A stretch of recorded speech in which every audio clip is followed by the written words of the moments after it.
I'm Logan Crawford, and right now on Spotlight, we're speaking with author Sarah Cornett-Hagen, hailing from the coal-built town of Jenkins, Kentucky. She captures the spirit of her Appalachian roots and her personal trials in her very poignant book, Life Notes by a Kentucky Woman, Looking for the High Point, Volume 3.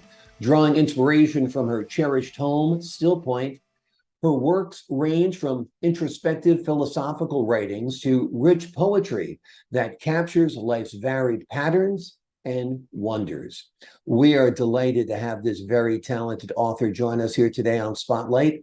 We thank the team at City of Books for helping us put her in the spotlight today, and we ask viewers like you to support writers like her by subscribing to our channel. Sarah, thanks so much for joining me here today on Spotlight. It's good to be here. This is quite a book. I don't know a lot about this region, so this kind of immerses me in it. Tell me a little bit about why you wrote the book and how you went about writing the book. Well, I'm still in the middle of this book. I was born and raised in the industrial part of the United States with coal, C-O-A-L, and I've never gotten away from it. Yeah. Well, it's an important part of your town. It's the backbone of your town. I'd imagine. It's the backbone of the United States is one of our industry. It's here, you know. It's a resource we have practically used up. So what's next? You know, I'm really just frightened because I've seen us, deplete this, and you can't replace it. We can't replace these resources. Right. Especially since it seems like the government is so hostile towards coal. And like you said, it's so important as a power source for us, right? Well, I was raised on coal, yes. I mean, I know the struggles and I know what it's like to live during that time, and what they really did do was build these little towns that around where the coal was extracted. They made little towns, and they had already figured out how to pick the places where you could reach the coal the easiest and blah, blah, So it's been a long-term thing in the United States, how we've done this. And there's a whole Black region here. I mean, they left it. We've left it in ruin. Yeah. And I'm very disturbed about that. Exactly. What do you see changing that can help the industry and help the people that live in this region that depend on it, and help the United States that depends on it? Well, first we have to educate people. Well, I've lived long enough to realize that people don't know how to cook anymore. At my age, that was something I enjoyed, was and still do, taking the raw food from the earth and fixing it and cooking wonderful things. And, for nourishment, we don't eat like that anymore. We don't do anything the way we did, say 20, 30 years ago.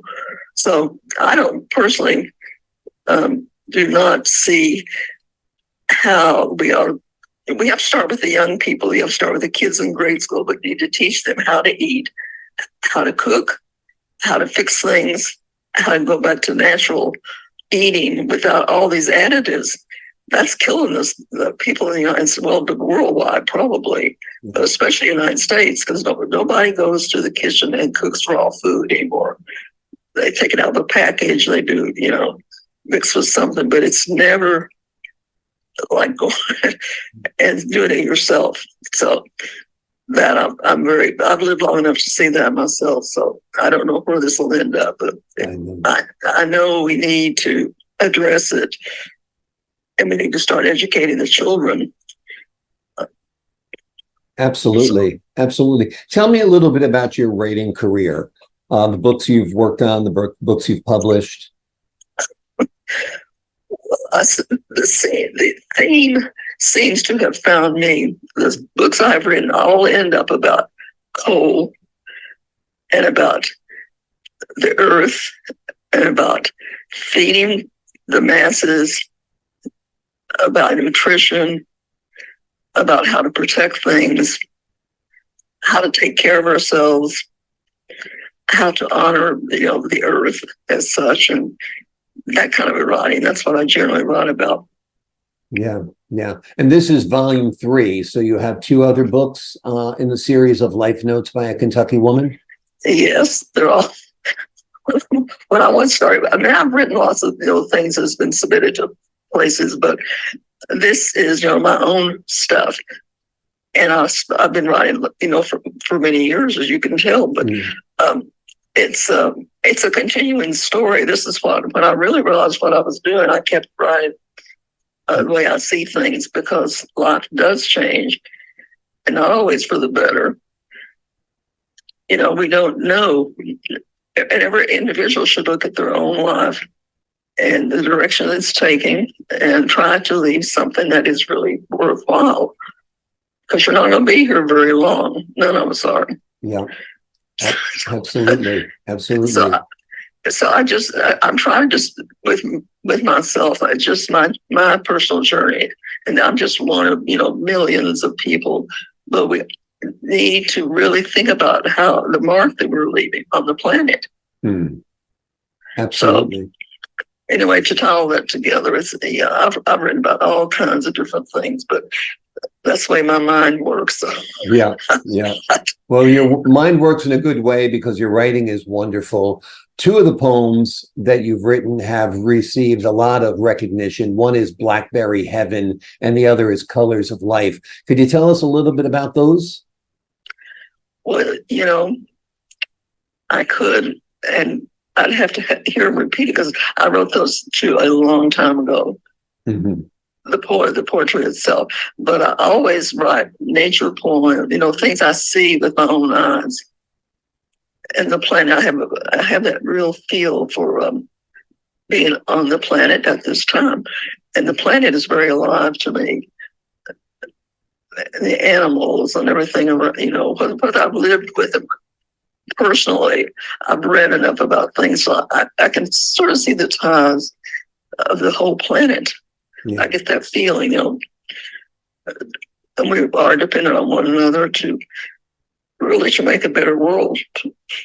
And if we don't, we're going to lose what we got.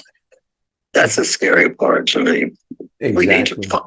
We need to focus more on this kind of thing, because the world is always bigger than you are. The world's bigger than your family. The world is big, big, big. But if we all get a united voice, we can do something to help save everybody. That's the way I look at it. Absolutely. I understand you're set to publish another book, Mountain Lady, as a tribute to Mount Ashland. Can you tell us a little bit more about this? Oh, Mount Ashland. Well, I lived in Oregon for, I think, 20 some years. I've forgotten exactly how long. Mm-hmm. But I was there. I loved the state of Oregon. And that is the big mountain that's there. We've got the United States is full of beauty. Yeah. And Mount Ashland was in my sight every time I'd open my kitchen door. It was there, and it really takes a hold of you and places you. So it's like, oh, there's my mountain. It's a new morning. It's a new day, and it just sort of keeps you inspired. For me, it did. Yeah, absolutely. You look up at this beautiful work of God's mastery, and it is inspiring. It inspires you that life is renewing, life goes on, and that life is infinite in many ways because of what we see in nature, don't you think? Oh, absolutely, yes. Yeah. And I have managed to live most of my life like that, so I feel very blessed I've been able to do that. See, yeah. I realize it's for people. I think occasionally I'll think about a child that's born in the middle of a big city, who never ever sees touches anything except concrete, unless it goes to a park or something, and does not identify with that on a personal level. Has to not feel what I'm talking about. You can't identify with something that you've never experienced, So that I hope a little bit of my writings will inspire people to look deeper to things around them and who they are, and I feel at this stage of my life, I'm very, I know I don't have much longer to do this, but I do have a goal of mine that I want to leave for the people to take up and to continue what I have started. We wish you luck with that. We wish you good health, and we wish you a lot of success with your work. This book is terrific. It's called Life Notes by a Kentucky Woman Looking for the High Point, Volume 3. It is written by Sarah Cornett-Hagen, and she has lived in the coal-built town of Jenkins for a good part of her life, and she has captured the spirit of Appalachia and the spirit of America in her wonderful, wonderful book. By the way, it's not Appalachia, it's Appalachian. Appalachia. Okay. That's one of I'm a Yankee. That's how we say it. We say it wrong.